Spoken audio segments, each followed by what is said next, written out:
8 lakh hectare भूमि को target करने का, जो 15,000 क्लस्टर्स तैयार करने का और 18,75,000 किसानों के तक ये अनुदान भी पहुंचाना है, सब्सिडी भी। और मैं विश्वास दिलाता हूँ कि अब हमने आपको किसान वैज्ञानिक के रूप में पहचानना शुरू किया है। पहले हम किसान के रूप में देखते थे। तो अनाज के तो ढेर लग गए, मगर दूसरी तरफ अगर देखें तो बीमारियों का भी बहुत बड़ा अंबार आ गया। ਕਿਸਾਨ ਨੂੰ ਆਪਣੀ ਖੇਤੀ ਦਾ ਮਾਡਲ ਬਦਲਣ ਦੀ ਲੋੜ ਹੈ। ਪੰਜਾਬ ਜਿੰਨੀ ਜਲਦੀ ਕੁਦਰਤੀ ਖੇਤੀ ਨਾਲ ਜੁੜੇਗਾ, ਪੰਜਾਬ ਉਹਨਾਂ ਬਚੇਗਾ। एक बहुत अच्छे लेवल पे कमाई भी कर रहे हैं सर, जिसके लिए हमारे को किसी के ऊपर डिपेंड नहीं रहना पड़ता। और विश्वविद्यालय के कार्य को सराहते हुए इसको national centre on natural farming Bharat सरकार के कृषि मंत्रालय ने डिक्लेयर किया है। अब कृषि वैज्ञानिक भी जैविक और प्राकृतिक खेती में किसानों की खुलकर मदद करेंगे। यही नहीं, वे इस संबंध में शोध भी करेंगे और सामने आने वाली चुनौतियों का समाधान भी ढूंढेंगे। जी हाँ, यह महत्वपूर्ण कार्य की जिम्मेदारी डॉक्टर YS परमार बागवानी एवं वानिकी विश्वविद्यालय को सौंपी गई है। दरअसल रासायनिक खेती के खतरनाक परिणामों के कारण अब प्राकृतिक खेती न केवल एक विकल्प ही नहीं बल्कि अहम जरूरत बन चुकी है। यही कारण है कि केंद्र सरकार ने पहल करते हुए राष्ट्रीय प्राकृतिक खेती मिशन की शुरुआत की। इस उद्देश्य की पूर्ति के लिए विश्वविद्यालय को राष्ट्रीय जैविक एवं प्राकृतिक कृषि केंद्र के रूप में चुना गया। शुरुआत करने के लिए राष्ट्रीय प्राकृतिक खेती मिशन और राष्ट्रीय जैविक और प्राकृतिक खेती केंद्र गाजियाबाद द्वारा विश्वविद्यालय में संयुक्त रूप से 1 दिवसीय क्षेत्रीय मेगा प्राकृतिक खेती परामर्श और कार्यशाला का आयोजन किया गया। इस कार्यक्रम में उत्तर भारत के किसानों, वैज्ञानिकों, कृषि उद्यमियों और सरकारी अधिकारियों ने भाग लिया। देखिए, हिमाचल प्रदेश सरकार ने बहुत पहले ये पहल शुरू कर दी थी और उसमें विश्वविद्यालय भी सम्मिलित हुआ। और विश्वविद्यालय के कार्य को सराहते हुए इसको national centre on natural farming Bharat सरकार के कृषि मंत्रालय ने डिक्लेयर किया है। तो हमारा दायित्व बड़ा है कि जहां हम किसानों को इसमें जोड़ें, किसानों को ट्रेन करें, दूसरे कृषि अधिकारियों को, बागवानी अधिकारियों को ट्रेन करें और साथ में हमारा रिसर्च अलग अलग विषयों पे हो। प्राकृतिक खेती के विभिन्न पहलू क्या हैं और उन पहलुओं के पीछे कौन सी साइंस काम कर रही है, तो इसलिए हमारा दायित्व और बड़ा है। इसके साथ साथ जो आज का विषय था चर्चा का, उसमें से विज्ञान के लिए भी, यूनिवर्सिटी के लिए क्या क्या हो सकता है। हमारी जो डॉक्टर यशवंत सिंह परमार उद्यानिकी एवं वानिकी विश्वविद्यालय है, इसमें आगे रिसर्च के लिए क्या विषय हो सकते हैं, आज किसानों से के बीच से निकल के आए और निश्चित रूप से अगले वर्ष के लिए इन विषयों को आधार बना के हम वैज्ञानिक डेटा भी इस पर इकट्ठा करेंगे। भारत सरकार का भी, कृषि मंत्रालय का धन्यवाद करता हूं कि ये दायित्व उन्होंने हमें दिया। इस कार्यक्रम में NCONF के निदेशक डॉक्टर गगनेश शर्मा विशेष रूप से पहुंचे। इस अवसर पर उन्होंने किसानों को राष्ट्रीय प्राकृतिक खेती मिशन के बारे में विस्तार से जानकारी साझा की। मिशन नेचुरल फार्मिंग को इतना आसान बनाया गया है सरकार के द्वारा कि किसान भाई इसमें अच्छे से समझ रहे हैं कि चैंपियन फार्मर्स, जो प्रोग्रेसिव फार्मर्स होंगे, किसान ही जो होंगे जिनका एक्सपीरियंस होगा, उन्हीं को ही मास्टर ट्रेनर के रूप में तैयार किया जा रहा है और उन्हीं को ही ये कार्य भी दिया जा रहा है। उनको कुछ अनुदान भी दिया जाएगा, चैंपियन फार्मर्स को, कम्युनिटी रिसोर्स पर्सन को, इस national mission for natural farming में, ताकि वो 120 जो किसानों का क्लस्टर होगा उन सबको प्रेरित करें, उन सबको लोकल लेवल पर प्रेरित करें और उनको KVK के जो नेचुरल फार्मिंग का मॉडल है वहाँ से भी उनको लिंकअप करें, उनके साथ जोड़ें और वो देख के प्रेरित हों। और जो भी उनको चुनौतियाँ आएँ, तो ये जो चैम्पियन फार्मर्स हैं, मास्टर ट्रेनर जो बन के उभर के आ रहे हैं, उनका 10 से 15 साल का एक्सपीरियंस है, तो ये अपने एक्सपीरियंस को साझा करें लोकल स्तर पर। और जितने भी भारत सरकार का जो 8 लाख हेक्टेयर भूमि को टारगेट करने का, जो 15,000 क्लस्टर्स तैयार करने का और 18,75,000 किसानों के तक ये अनुदान भी पहुंचाना है, सब्सिडी भी, और प्रशिक्षण के कार्य भी उन तक पहुंचाने हैं।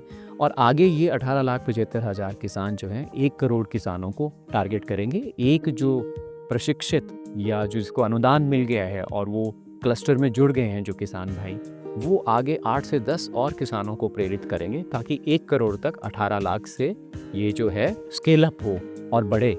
अपने उद्घाटनीय भाषण में पद्मश्री पुरस्कार विजेता और प्रगतिशील किसान नेकराम शर्मा ने जोर देते हुए कहा कि पर्यावरण के अनुकूल खेती के तरीकों में बदलाव अब वैकल्पिक ही नहीं बल्कि यह धरती के भविष्य के लिए अनिवार्य है। देखिए, मेरा अपना ये मानना है और मेरा सुझाव भी है तमाम देशवासियों के लिए। हम समझ गए हैं हमारा खान पान गलत है। हम धीरे धीरे प्रयास करें, हम नहीं कहते कि एकदम से चेंज कर दो, हम धीरे धीरे प्रयास करें, मिट्टी की उर्वर शक्ति बढ़ाएं। हम उसमें जो मैंने कहा ना अपने वक्तव्य में भी कि 9 अनाज है खेती, हम लोग जो मोनोकल्चर की तरफ गए ये बहुत बड़ा घाटा हुआ। हमें उसमें विविधता होनी चाहिए, तो विविधता होएगी तो मिट्टी में अपने आप ताकत आ जाएगी। उसमें दलहनी होगा, उसमें तिलहनी होगा, उसमें जो मेन क्रॉप है हमारा वो मक्का है, हमारा गेहूं है, हमारा धान है, ये सारी चीज़ें भी होंगी। मगर साथ साथ में हमारे ये मिलेट्स भी होंगे। जो मिलेट्स है ये तो घास वर्गीय प्रजाति है, तो हर कहीं उग जाएगा। बिनो बीजी भी उग जाता है। अगर इस बार लगाया आपने तो कुछ बीज गिर जाएगा, अगली बार अपने आप उग जाएगा। जैसे गर्मी आएगी उग जाएगा तो हो जाएगा। तो वो ऐसा नहीं है कि भाई ये जो हम आज सोच रहे हैं कि अनाज कम होगा, मेरा ये मानना है कि कुल मिला के जब हम लोग एक खेत में हम लोग 9 तरह का अनाज लगाएंगे तो दाल भी आएगी, तेल भी आएगा, मसाले भी आएंगे और जो हमारा मेन क्रॉप है वो भी आएगी, सब्जियां भी बीच में लगेंगी। उसका कोई नुकसान, एक दूसरे को नुकसान नहीं पहुंचाते वो। ऐसा हमारे पहले से भी था। दूसरी तरफ मैं एक उदाहरण आपको देना चाहता हूँ कि आप खेती वाली ज़मीन से हट के आप जंगल की तरफ को देखें। जंगल में कितनी विविधता है, पहले कितनी विविधता थी। आप अगर 20 बाई 20 मीटर के एरिया में अगर आप देखेंगे तो नाना प्रकार के तो आपको जड़ी बूटियाँ मिलेंगी, कई क्वालिटी का घास मिलेगा, कई तरह के आपको जो है ना वो टॉल प्लांट्स मिलेंगे, कुछ श्रब मिलेंगे। तो ये एनवायरनमेंट को भी हमने बचाना है ना। सबसे बड़ी बात ये है कि जो हर पल हम लोग सांस लेते हैं हमने वो भी गंदी कर दी, ऑक्सीजन लेवल ही कम हो रहा है। तो ऐसा डेवलपमेंट मुझे नहीं लगता कि ये मॉडल अच्छा है। इसलिए हमें धीरे धीरे प्रयत्न करना चाहिए कि हम लोग अपना प्राकृतिक खेती की तरफ आएं। कार्यक्रम के दौरान कई प्रगतिशील किसानों को प्राकृतिक खेती में उनके उत्कृष्ट योगदान के लिए सम्मानित किया गया। इस अवसर पर विभिन्न प्राकृतिक खेती करने वाले किसानों ने प्रदर्शनियां भी लगाईं। हमारी जो खेती है, मैं कंडाहाट के साथ 6 किलोमीटर आगे चैल वाले रोड पे, तो वहाँ पे हम 10 बीघा में खेती कर रहे हैं जी। जैसे आपने पूछा तो खेती में हम एक तरह से मिक्स क्रॉपिंग करते हैं कि कभी टमाटर लगा देते हैं, शिमला मिर्च है, सेब है, प्लम है, या जैसी भी हमारी अलग अलग तरह की जितनी खेती है उस पर हम काम कर रहे हैं। लेकिन मज़े की बात ये है कि जितनी हमारी खेती है उसको हम जहर मुक्त कर रहे हैं। जो आप देख रहे हैं यहाँ सामने, ये जितने कीटनाशक हम बना रहे हैं ये विदाउट केमिकल है। इसका ना सेहत पे असर है ना हमारी मिट्टी पे असर है। और आज हम खुश हैं कि हम इस खेती में सफल होते जा रहे हैं। मैं ही नहीं, अपितु मेरे साथ जितने भी लोग हैं वो भी आपको बताएंगे। सर इसके आपके बनेंगे कम से कम 3 पंप एक पोर्टल में, तो 3 में आपके पूरे जो भी जानवर है खेत में नहीं आएंगे। ये पंजाब हरियाणा जहाँ मर जाओ आप, एक भी जानवर आपके अंदर नहीं आएगा। दूसरे वाइट फ्लाई मतलब इन मरता है, आप खेत में लग जाए। नमस्कार जी, मेरा नाम संतोष शर्मा है और मेरे समूह का नाम प्रगति है और मेरे संगठन का नाम ये तागरान संगठन है जिसकी मैं अध्यक्ष हूँ। और सर मैं इसके साथ प्राकृतिक खेती भी करती हूँ, कम से कम कोई 1.5 बीघा ज़मीन में, जिसमें कोई जहर नहीं डालती, पेस्टिसाइड नहीं डालती।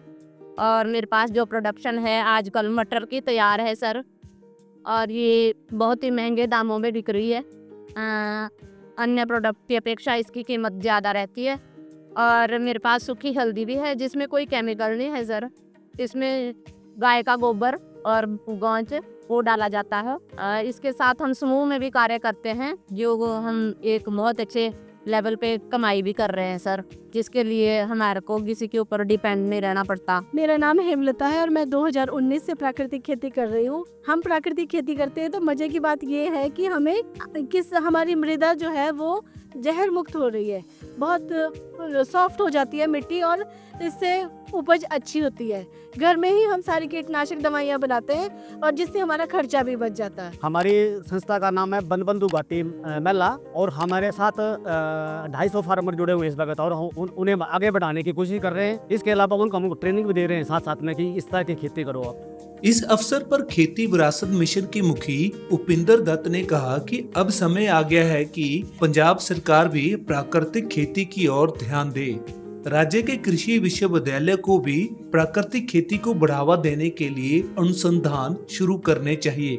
ਆਉਣ ਵਾਲਾ ਸਮਾਂ ਕੁਦਰਤੀ ਖੇਤੀ ਦਾ ਹੀ ਹੈ ਔਰ ਪੰਜਾਬ ਨੂੰ ਇਹ ਜਿਹੜਾ ਮਾਈਂਡਸੈਟ ਹੈ, ਪੰਜਾਬ ਸਰਕਾਰ ਹੋਵੇ, ਪੰਜਾਬ ਐਗਰੀਕਲਚਰ ਯੂਨੀਵਰਸਿਟੀ ਹੋਵੇ, ਐਗਰੀਕਲਚਰ ਡਿਪਾਰਟਮੈਂਟ ਹੋਵੇ, ਹੋਰ ਲੋਕ ਹੋਣ, ਸਾਨੂੰ ਇਸ ਮਾਈਂਡਸੈਟ ਤੋਂ ਬਾਹਰ ਆਉਣਾ ਪਏਗਾ ਕਿ ਅਸੀਂ ਪੂਰੇ ਦੇਸ਼ ਨੂੰ ਰੋਟੀ ਖਵਾਈ ਹੈ।